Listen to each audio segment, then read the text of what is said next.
অনেক টানাটুনি কষ্ট করে ছেলের সাথে 2023-এর একটা লাস্ট পিক তুলে বেরিয়ে পড়লাম পাড়ার অন্য পিকনিকের সাথে দেখা করতে। সব পিকনিকেই কিন্তু নাচ আর নাচ, নাচ ছাড়া কিন্তু কোনো পিকনিকই নেই। Happy new year! নতুন বছরে পাড়ার সবার সাথে প্রায় দেখা করে চলে এলাম আমাদের পিকনিকে। বাবু রান্না করছে মাংসের আলু ভাজা, আর এইদিকে দেখো সেই কুঝিকঝিক ছোটোবেলায় রেলগাড়ি খেলতাম সেই টাইপেরই নাচ। এছাড়া এর থেকে ভালো আর কিছু আশা করা যায় না এই সময়। আমি একটা থিম করেছিলাম 2023-24-এর, তাতে তো 2024 পুরো উল্টেই গেল শুরু থেকে। থিমটা যেরকম ভেবেছিলাম মনের মতো একটুও হয়নি। দেখো 2024 তো শুরুতেই উল্টে গেছে, উল্টো লাগিয়ে ফেলেছি। আর এদিকে মাংস ফুটছে, কাঠের জালের রান্না, আলু ভাজা হয়ে গেছে, পেঁয়াজ ভাজা হয়ে গেছে। আজকে হবে egg chicken biryani, pakora, coffee, তারপরে কোল্ড ড্রিঙ্কস, দই, মিষ্টি। এখানে এসে একটু পকোড়া আর কোল্ড ড্রিঙ্কস খেয়ে নিলাম। না ওইটা করি দাঁড়া। সবাই ডান্স আর ডান্সে সবাই মগ্ন। ডান্স কিন্তু কেউ বন্ধ রাখছে না। ঠান্ডার মধ্যে ডান্স করলে ভালোও লাগছে, যে যেরকমভাবে পারছে সবাই নাচে। Happy new year! সবার নাচ দেখে আমিও আর নিজেকে কন্ট্রোল করতে পারলাম না।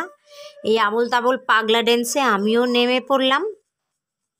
যেরকমই হোক না কেন আনন্দ করা দিয়ে কথা।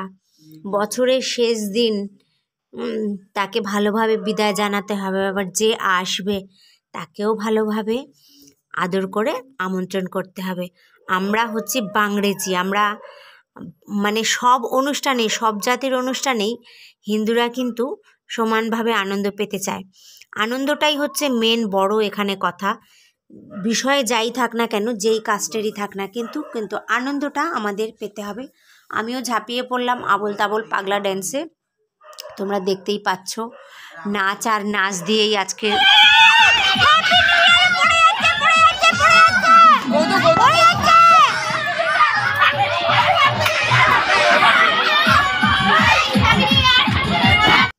ঘড়ির কাঁটা যখনই 12টায় পৌঁছলো, সবাই তো একদম দেখতেই পাচ্ছ হই হুল্লোড়। আমরা এই ইংরেজি বর্ষবরণকে যত আনন্দে বরণ করি, বাংলা শুভ নববর্ষতে কিন্তু আমরা এত উইশও করি না আর এত আনন্দ উপভোগও করি না। শুধু একটু সোনার দোকানে যা একটু ভিড় হয়। তো যাই হোক, আমাদের এই বাঙালিদের ধর্মটাকেই হচ্ছে অন্য ধর্মকে আপ্যায়ন করে নেওয়ার ক্ষমতা রাখে। বছরের শুরুতে সবার জন্য প্রার্থনা রইল সবাই খুব খুব ভালো থেকো। তো খাওয়া দাওয়া সেরে এবার যাওয়ার পালা। ভিডিওটা কেমন লাগলো কমেন্ট করে জানিও। আজকের মতো শেষ করলাম এখানে। Good night.